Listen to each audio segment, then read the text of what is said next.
Hello everybody, it is Monday, May the 19th here in Canada. It is Victoria Day, so it is a holiday.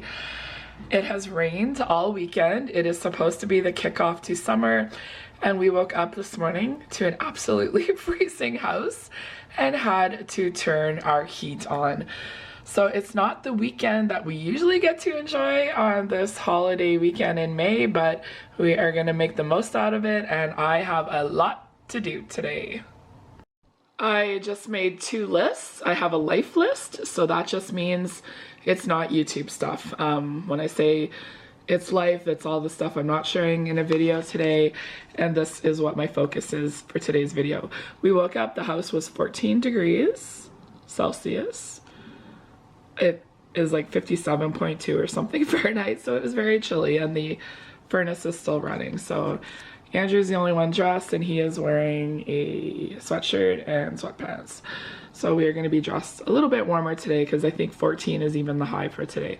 So anyways, I need to do some food prep today, and I'll share the process with all of you. And the biggest goal is I want to fit the food prep into my day, you know, so I kind of can enjoy the day with my family, get some of the other things done on my to-do list, but really fit in the food prep to when something is baking in the oven or when it kind of suits, you know, being in the kitchen.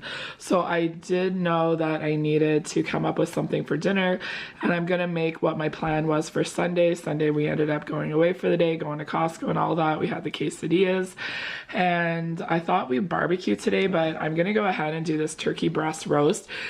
The box is taking up a lot of room in my little freezer in the garage, so we're gonna do that today. I have to put it in the oven at 2 p.m. for it to be ready for 5:30. I'm just gonna do roasted potatoes, carrots, gravy, cranberries, and then we'll use the leftovers. This makes a great sandwich. So then I have prep that I wanna do the rest of the day, and we'll kind of share that accordingly. But the biggest thing is I know what is for dinner tonight. We'll have some leftovers for lunch, and then today is Monday, so I'm going to plan Tuesday, Wednesday, Thursday, check the weather and all that, and then come up with a little bit of a strategy of what dinners are going to be for the next few days. So anyways, I will check back with you when it is time to do some food prep and make kind of a brunch on this holiday Monday, but also be able to have leftovers to enjoy a nice, warm, high protein breakfast for the next few days also.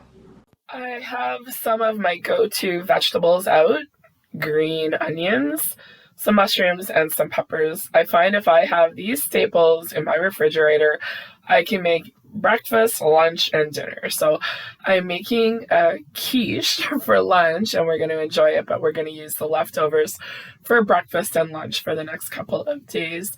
So I'm just chopping everything up, and I found a recipe on All Recipes, one of the best websites that you will ever use for a recipe. They have the best feedback. Everybody kind of will comment on the changes that they made to improve it, and they can also upload their pictures. If you want an online cookbook, in my opinion, that is the best website. So I will link the Quiche Supreme recipe that I used to inspire me to kind of make my own quiche. And that's one of the things I like about cooking, is that you can take a recipe and tweak it and make it work for you. That's one of the things I don't like about baking. Baking is a complete science, but cooking is just almost like a love, and using the ingredients that you have and making it a way that your family will really enjoy it. Now, I am loosely basing my quiche on the original recipe. Now, that recipe called for canned mushrooms, onion, and green pepper. Just saute them for a few minutes. I always like to use fresh mushrooms and whatever peppers and onions I have. Honestly, you can put in anything that you have. You could add celery, you could cut up spinach and put it in here. And even if you had some leftover vegetables from a dinner that you don't really know what to do with, you can put them in here too. I'm just going to season them a little bit with some salt, some pepper, and a little little bit of parsley. I'm just going to leave them for a few minutes. And when I first made this, I did it in the pie crust. I did like the 2 round ones, but honestly, I prefer to do it in a casserole dish, and I've done it without the crust. And since I had some Pillsbury crescent rolls in my fridge that I really didn't have a plan for, I'm going to use this kind of for my crust. I've made a different breakfast casserole using this. I just spray the pan and then just lay it in. And then I am back to my vegetables, and I'm just going to put a couple of tablespoons of just bacon crumble from Costco. And I find this makes a huge difference to the quiche. And my husband, he says it smells like pizza. And that's one of the things I try and do, especially for our son. Like, it's familiar flavors for him, and pizza's his favorite food. So when I can take those and put them into something that he normally doesn't like, it's a win-win situation. So I'm just cleaning up as I go to getting out the cheese, the milk, and the eggs.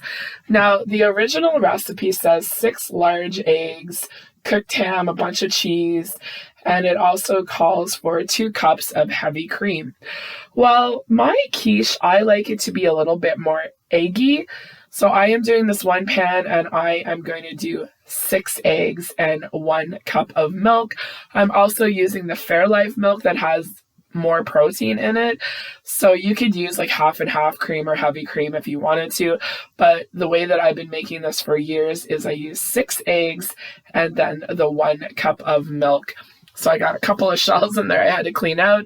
Then I'm just going to whisk it up with my fork. And I also like to put a lot of pepper in with the onion too.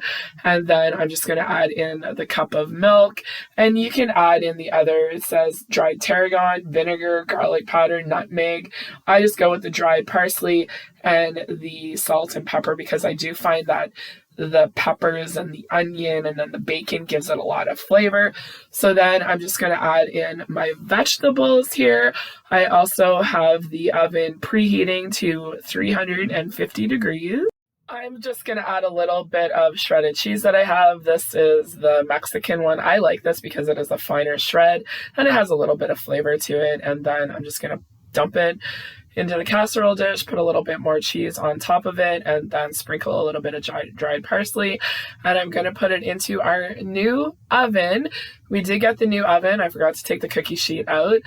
We got this from Costco. My husband picked it out. I love it. So far, so good. You also get a little sneak peek of our upgraded cupboards and our new handles. And within the next week, our kitchen will be done. Very happy about it and excited.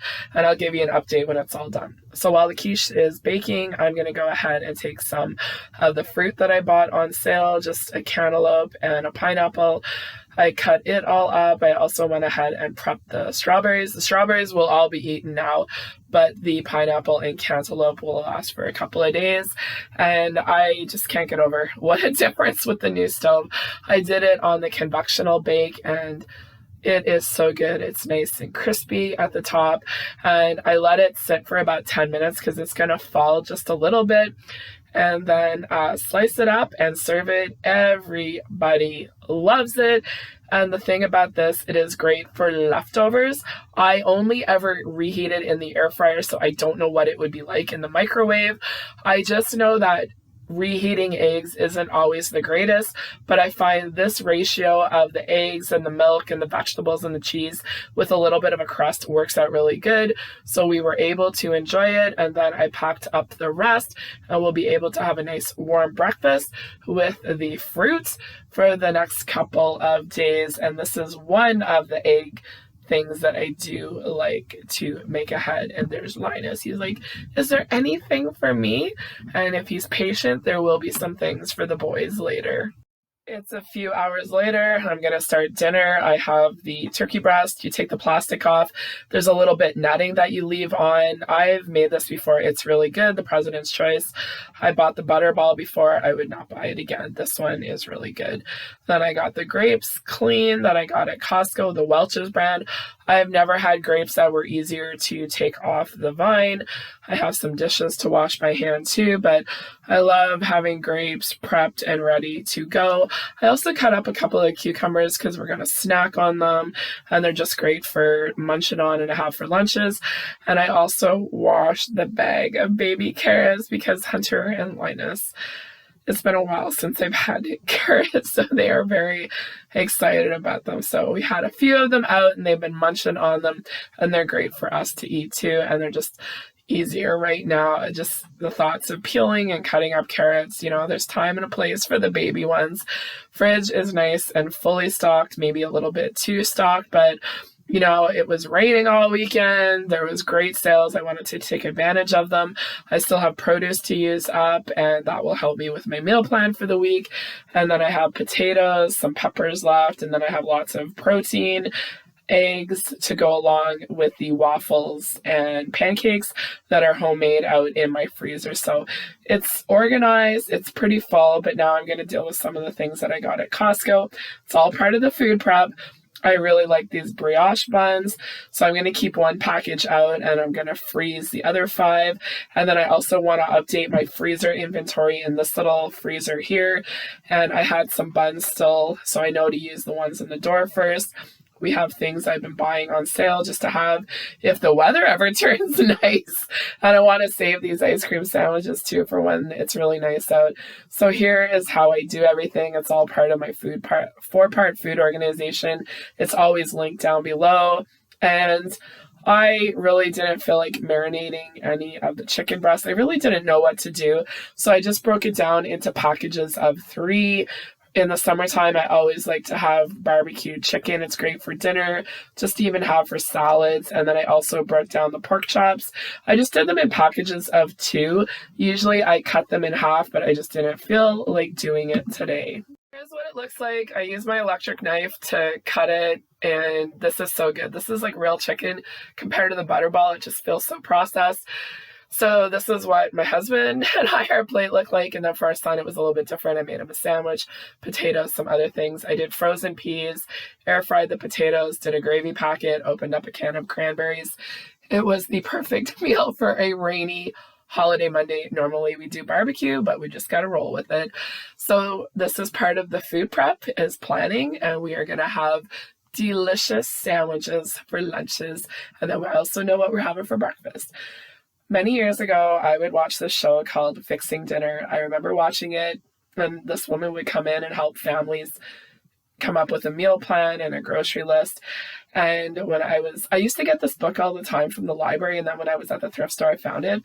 So here's all the ingredients for the marinade. You can pause this and write it down. I've been making it for years, and we love it. Now, looking through the cookbook, I don't think I would want to make this. It really doesn't look that great, but on the show it looked amazing, and like you saw how easy it was to throw together and how flavorful. And I wanted to do 2 containers, but I was out of paprika, so I'm not that organized. I knew that I needed it and I forgot all about it. I should have went ahead and put it in my Walmart app. But anyways, I did 1 container and then I froze the other ones, and then I wanted to make sure that I wrote in medium Ziploc so I don't get them confused, because I'm not labeling everything. So anyways, everything is broken down. It's organized. It does take time to get here, and that's why I showed you the 4-part food organization. Just start with 1 part of your kitchen and go from there. But having these inventories, I tried doing it on the computer. I'd rather write it out so I know what I have. I have a lot of protein. I have a lot of bread. So the goal for the next couple of weeks is to focus on produce, and then some of the things that I'm looking for on sale, especially ribs and some other items. And then here it is, like smaller steaks, some sausages and ribs. That's really all that I'm looking for now. And then as I use up the proteins, I will replace them probably the next time I go to Costco. So I hope that you enjoyed this video. It's a different type of food prep and food organization, but it really helps me. And I find just taking 1 or 2 days at a time is a lot easier than looking at the whole week.